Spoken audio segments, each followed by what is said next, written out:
All right, everybody. Welcome back to the Orchid Chronicles. Brief apologies for taking so long to put out a new video. I've just been a little bit out of state. Anyway, I'm going to do a tissue culture update today, and I wanted to start with what I've been working on. A few quick things. I took some Epidendrum secundum seeds. I'm trying a new method of using these jars where I tilt it on its side so that there's more light hitting it, because you have the increased surface area of the top of the lid, as well as the lid itself is, the increased surface area of the side of the jar, and the lid, which is dark, is pointed away from the light source so that light can hit it better. I'm going to do that more often. I've also been using these containers here for making media.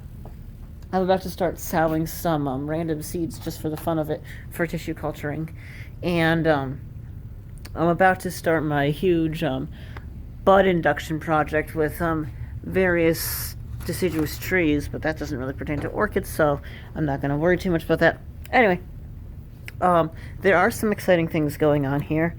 I just had to rehydrate the media there. I do have some foul protocorms. Let me see if I can zoom in on.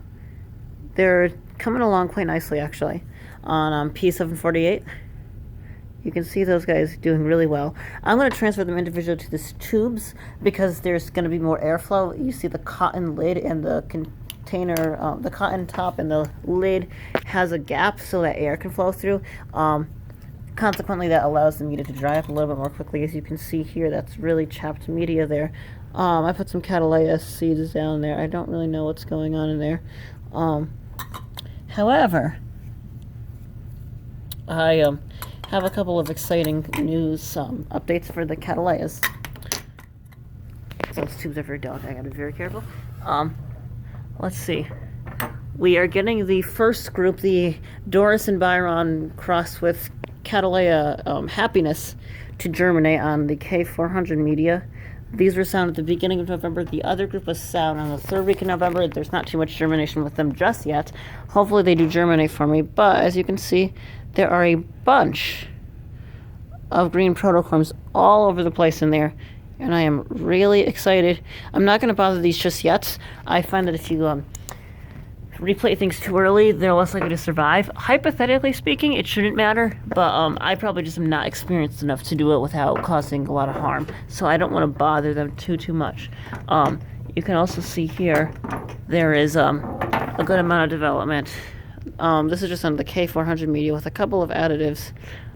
It looks like some of the protocorms are already starting to send up structures that will become leaves, so I'm really satisfied with what's going on there. And I did mess around with a few things. I gotta show you my fixed glove box. I moved some of the seeds because I was getting impatient for them to actually germinate, and I thought that the K400 would be inadequate, so I moved some of them to P668 and P723, and there is some germination going on. You can see some of those green protocorms just starting to pop off of the surface of the media there.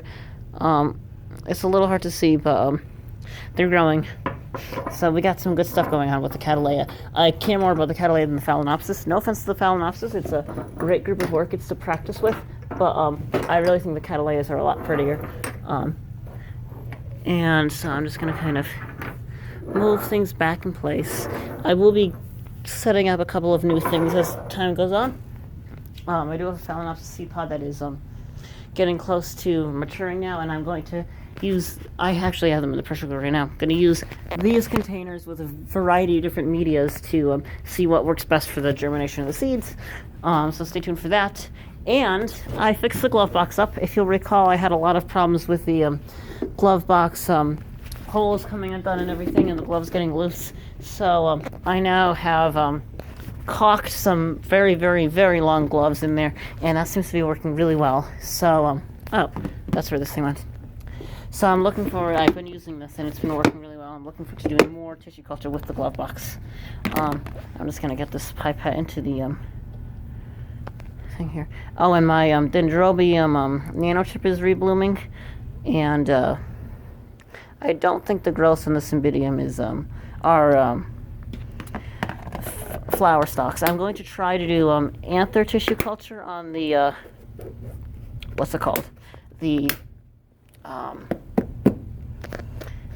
cymbidium flowers in the greenhouse that haven't opened yet. So that'll be fun. So that's about all I have for an update now. But just stay tuned. We'll have more stuff soon.